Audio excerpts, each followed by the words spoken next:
চুম্বকীয় অনুনাৰ প্ৰতিবিম্ব যাক চমুকৈ কোৱা হয় এমআৰআই আৰু বন্ধুসকল এই এমআৰআই স্ক্ৰীন হৈছে সমগ্ৰ বিশ্বৰ চিকিৎসালয়ত ব্যৱহাৰ কৰা এক সৰল আৰু ব্যস্ত প্ৰক্ৰিয়া। আপোনালোকে সকলোৱে এমআৰআই বিষয়ে শুনিছে বা কিছুমানে কৰিছে আৰু কোনে কোনে কৰিছে কমেন্ট কৰিব নাপাহৰিব। তেন্তে আজি এই ভিডিঅ'টোত আপোনালোকৰ লগত এমআৰআই স্ক্ৰীনৰ বিষয়ে আলোচনা কৰিম। তেন্তে আজি এই ভিডিঅ'টো একদম শেষলৈকে চাব বুলি আশা ৰাখিলো। হেল্ল' বন্ধুসকল, মই হৈছো আপোনালোকৰ হোষ্ট এণ্ড চিন্দ এন আপোনালোকে চাই আছে আপোনালোকৰ প্ৰিয় চেনেল আছামিন। তেন্তে বলক আজি এই ভিডিঅ'টো আৰম্ভ কৰো। এমআৰআই আমাৰ শৰীৰৰ ভিতৰত থকা সকলো যেনে অংগ কলা আদি স্পষ্ট প্ৰতিবিম্ব সৃষ্টি কৰিবলৈ এক শক্তিশালী চুম্বকীয় ক্ষেত্ৰ আৰু ৰেডিঅ' তৰংগ ক্ষেত্ৰ ব্যৱহাৰ কৰে। ইয়াৰ আৱিষ্কাৰৰ পিছৰে পৰা ই চিকিৎসালয়ত চিকিৎসক আৰু গৱেষকসকলক বহুত বিপুল সঁহাৰি আগবঢ়াই আহিছে। এমআৰআই বিকাশে ঔষধৰ বৈপ্লৱিক পৰিৱৰ্তন আনে। ৰেইমণ্ড ডামেডিয়ানে প্ৰথম এমআৰআই ফুল বডি স্কেনাৰ সৃষ্টি কৰিছিল। ইয়াক চিকিৎসা জগতৰ এক অদম্য আৱিষ্কাৰ বুলি কোৱা হয়। এমআৰআই স্কেনিং হৈছে এক অনা আক্ৰমণক আৰু বিষহীন প্ৰক্ৰিয়া। ইয়াক কৰোঁতে কোনো ধৰণৰ দুখ আৰু বিষ নহয়। এটা মৌলিক এমআৰআই স্কেনাৰ দাম $1,50,000 পৰা আৰম্ভ হয়, কিন্তু এই দাম কেইবা নিযুত ডলাৰলৈ বাঢ়িব পাৰে। জাপানত জনমূৰি আটাইতকৈ বেছি এমআৰআই স্কেনাৰ আছে। প্ৰতি 1 লাখ নাগৰিকৰ বাবে 48টাকৈ এমআৰআই স্কেনাৰ আছে। এই এমআৰআই স্কেনাৰটো কি জানিব মন নাযায়নে? এমআৰআই স্কেনাৰ এটাত আভ্যন্তৰীণ অংগ আৰু গাঁথনি এক বিতং স্বচ্ছ প্ৰতিবিম্ব সৃষ্টি কৰিবলৈ চুম্বক আৰু ৰেডিঅ' তৰংগ আৰু এটা কম্পিউটাৰ ব্যৱহাৰ কৰা হয়। এমআৰআই স্কেনাৰটো এটা ডাঙৰ ঘূৰণীয়া টিউবৰ নিচিনা, যাৰ মাজত এটা সৰু ৰুম থাকে আৰু ৰোগী এজনক সেই ৰুমৰ ভিতৰলৈ সোমোৱাই দিয়া হয়। এই এমআৰআই স্কেনটো চিটি স্কেন আৰু এক্স-ৰেতকৈ বহু গুণে পৃথক, কিয়নো ইয়াত চিটি স্কেন এক্স-ৰে নিচিনাকৈ আয়নিক ৰেডিয়েশ্যন ব্যৱহাৰ কৰা নহয়। এমআৰআই স্কেনৰ বিকাশে চিকিৎসা জগতৰ বাবে এক বৃহৎ মাইলৰ খুঁটি প্ৰতিনিধিত্ব কৰে। চিকিৎসক, বিজ্ঞানী আৰু গৱেষকসকলে এতিয়া এক অনা আক্ৰমণাত্মক সঁজুলি ব্যৱহাৰ কৰি মানৱ শৰীৰৰ ভিতৰভাগ উচ্চ বিতংভাৱে পৰীক্ষা কৰিবলৈ সক্ষম হৈছে।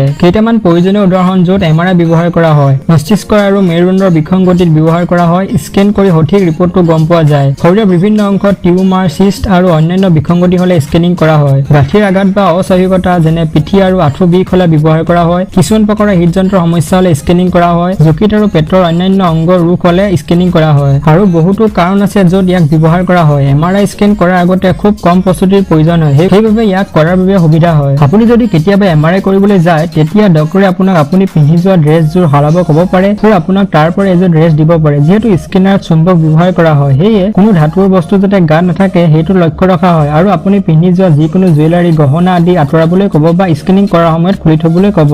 এজন ব্যক্তিৰ শৰীৰৰ ভিতৰত কোনো ধাতু থাকিলে সম্ভৱতঃ এমআৰআই কৰিব নোৱাৰিব, যেনে গুলি, অন্যান্য ধাতৱ বিদেশী শৰীৰ। ইয়াত চিকিৎসা সঁজুলি অন্তৰ্ভুক্ত থাকিব পাৰে, যেনে কলকিয়াৰ ইমপ্লাণ্ট, এনিৰিজিম ক্লিপ আৰু পেচমেকাৰ। আপোনাৰ যদি স্কেনিং কৰাৰ সময়ত কিবা বেমাৰ লাগি থাকে বা কিবা লাগি থাকে, তেন্তে ডক্টৰক কোৱা উচিত। তেতিয়া তেওঁলোকে আপোনাক আৰামদায়ক কৰিবলৈ কিবা ঔষধ দিব পাৰে। স্কেনিঙত যাতে ৰোগীৰ আভ্যন্তৰীণ অংগ আৰু হীৰাবোৰ স্পষ্টকৈ দেখিব পাৰে, তাৰ বাবে ৰোগীসকলক কেতিয়াবা বিশেষ প্ৰকাৰৰ ঔষধ সেৱন কৰাব পাৰে। আপোনাক এইবোৰ এজন ৰেডিঅ'লজিষ্টে কৰিব। ৰেডিঅ'লজিষ্ট হৈছে চিকিৎসা ছবিৰ বিশেষজ্ঞ। তেওঁই আপোনাক স্কেনিং কৰিব আৰু তাৰ পিছত আপোনাৰ কি বিসংগতি আছে সেইবোৰৰ উত্তৰ দিব। ৰোগী এজনে স্কেনিং কোঠাত প্ৰৱেশ কৰাৰ পিছত চিকিৎসকে তেওঁলোকক শুবলৈ স্কেনাৰ টেবুলত সহায় কৰিব। কৰ্মচাৰীসকলে নিশ্চিত কৰিব যে কম্বল বা কুচন প্ৰদান কৰি তেওঁলোক যিমান সম্ভৱ আৰামদায়ক হয়। স্কেনাৰটোৰ ডাঙৰ শব্দবোৰ বন্ধ কৰিবলৈ এয়াৰ প্লাগ বা হেডফোন প্ৰদান কৰা হ'ব, কিয়নো প্ৰক্ৰিয়াটোৰ সময়ত যিকোনো উদ্বেগ শান্ত কৰিবলৈ তেওঁলোকে সংগীত শুনিব পাৰে। আপোনাৰ মনত এতিয়াও চাগে ইয়াৰ ছাইড ইফেক্ট আছে নেকি বুলি প্ৰশ্ন আহিব পাৰে। এমআৰআই কৰাৰ পিছত ৰোগী এজনৰ পাৰ্শ্বক্ৰিয়া অনুভৱ কৰাটো অতি কম বা বিৰল। অৱশ্যে বৈষম্য ৰঙৰ ফলত কিছুমান লোকৰ উকলি অহা বা মূৰৰ বিষ আৰু জ্বলা-পোৰা হ'ব পাৰে। কণ্ট্ৰাষ্ট সামগ্ৰীৰ প্ৰতি এলাৰ্জি কেতিয়াবা দেখা যায়, কিন্তু সম্ভৱ হয় আৰু ইয়াৰ ফলত মধুচক্ৰ বা খজুৱতি হ'ব পাৰে। যদি কোনো প্ৰতিকূল প্ৰতিক্ৰিয়া হয়, তেন্তে টেকনিচিয়ানক জনাব লাগে। যিসকল লোকে ক্লষ্ট্ৰোফোবিয়া অনুভৱ কৰে বা আবদ্ধ স্থানত অস্বস্তি অনুভৱ কৰে, কেতিয়াবা এমআৰআই স্কেন কৰাত অসুবিধা হ'ব পাৰে। কেইটামান গুৰুত্বপূৰ্ণ পইণ্ট। আপুনি গোটেই ফুল বডিটো নকৰি যি অংশত আপোনাৰ বিসংগতি আছে তাতো কৰিব পাৰে। এনে এমআৰআই কৰোঁতে 20 পৰা 60 মিনিট পৰ্যন্ত সময় লাগে।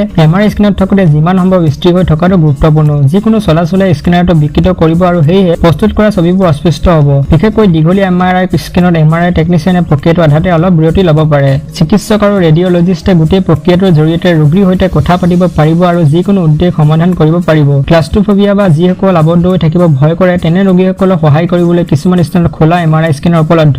এজন ব্যক্তিয়ে উদ্বেগ হ্ৰাস কৰিবলৈ পৰীক্ষাৰ আগতে ঔষধ গ্ৰহণ কৰিব পাৰে। যদি কোনো গৰ্ভৱতী নাৰীয়ে কৰিব বিচাৰে, তেন্তে এবাৰ ডক্টৰৰ সৈতে কনচাল্ট কৰিব। তেন্তে বন্ধুসকল, আজি ভিডিঅ'টি চাই কেনেকুৱা লাগিলে কমেন্ট কৰিব নাপাহৰিব। যদি মোৰ কাম অলপো ভাল লাগিছে তেন্তে চেনেলটো সাবস্ক্ৰাইব কৰিব নাপাহৰিব। তেন্তে বন্ধুসকল আজিলৈ ইমানেই। টেক কেয়াৰ, পিছ, জয় আই অসম, বাই বাই গাইজ।